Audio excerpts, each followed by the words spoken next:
I'm Dr. Angie Stoehr, and this is Female Curiosities. Do you know how your birth control pills work? Do you? Most of my patients have no idea. The way your natural cycle works is fairly easy to explain. There's two little areas of your brain that talk to your ovaries. Your hypothalamus says to your pituitary, hey, I haven't seen any hormones in a little while. Could you talk to the ovaries downstairs?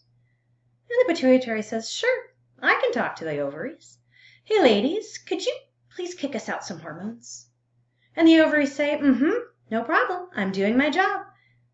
So the hypothalamus sees the hormones and stops talking to the pituitary.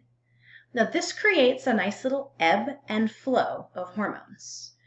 As your hypothalamus talks to your pituitary and pituitary talks to the ovaries, you get a rise in the hormones. And then at the end of the cycle, you get a drop-off.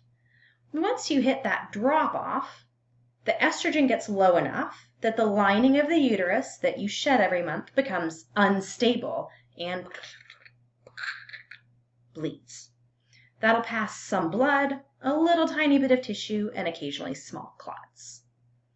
And when we put you on birth control, I hijack that entire system. What we do is give you the same amount of hormones every day. Estrogen and progesterone in a monophasic oral contraceptive will tell the hypothalamus that there's hormones floating around. The kicker is the hypothalamus thinks that those hormones are coming from the ovary, but they're not. They're coming from the birth control pill. So if the hypothalamus sees the hormones floating around, it's not talking to the pituitary. And the pituitary isn't talking to the ovaries. So you don't ovulate. You also don't grow a thick lining and shed a thick lining. What you do is stabilize a small lining that's already in there, and then at the end of the pack, during the inactive tablets, you get a precipitous drop-off of estrogen.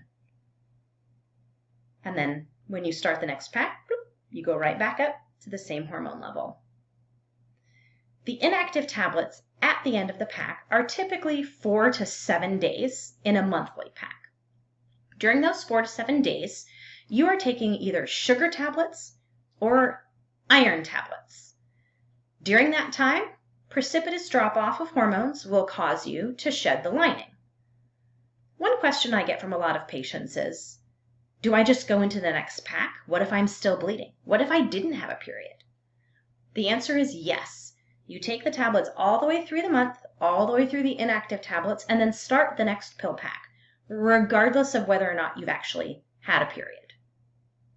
All right, now there's lots of different kinds of hormones, but we're going to talk just about tablets today. And there's really two different types of tablets.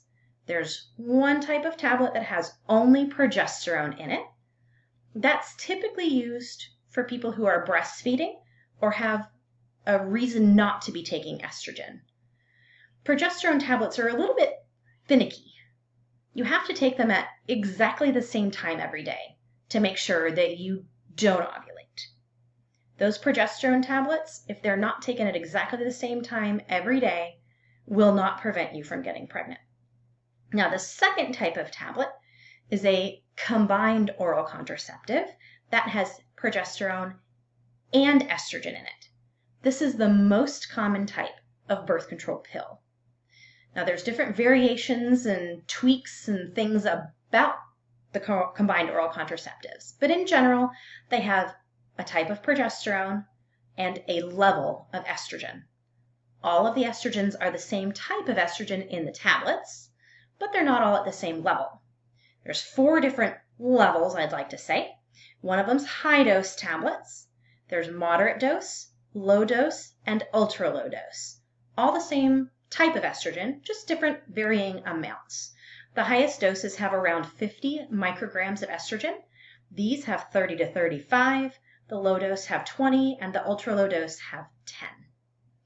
We fiddle around with the amount of estrogen based on certain types of quirks about your particular situation. There are multiple different types of progesterones.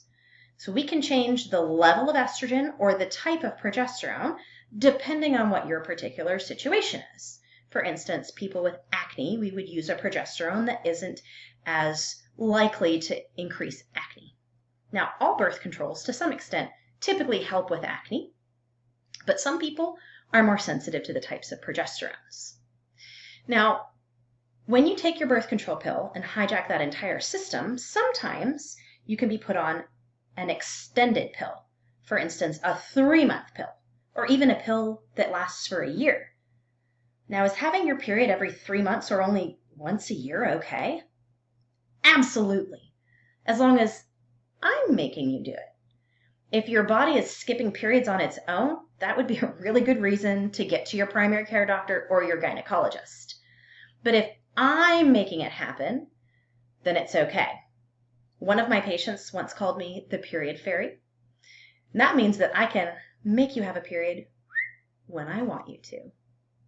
So sometimes your doctor will put you on an extended tablet. You can even use regular garden variety birth control pills continuously and skip the inactive tablets.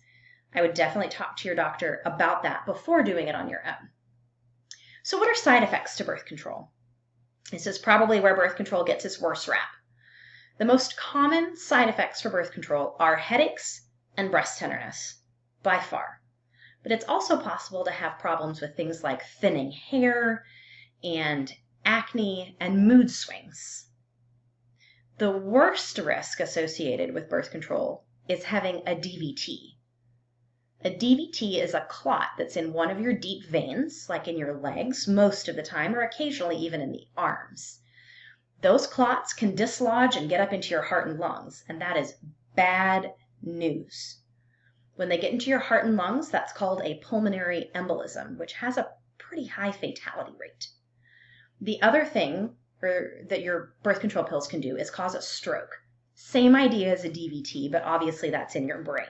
So if you ever have one leg that's swelling more than the other, or you start having symptoms of a stroke like weakness on one side of your face or difficulty speaking, stop your birth control immediately and go directly to the emergency room. So in short, birth control pills can be used for all sorts of things, but they don't actually regulate your periods. They hijack your system. We can make you bleed when we want you to, or not bleed when we want you to, and it is safe to not have a period as long as I'm making you do it.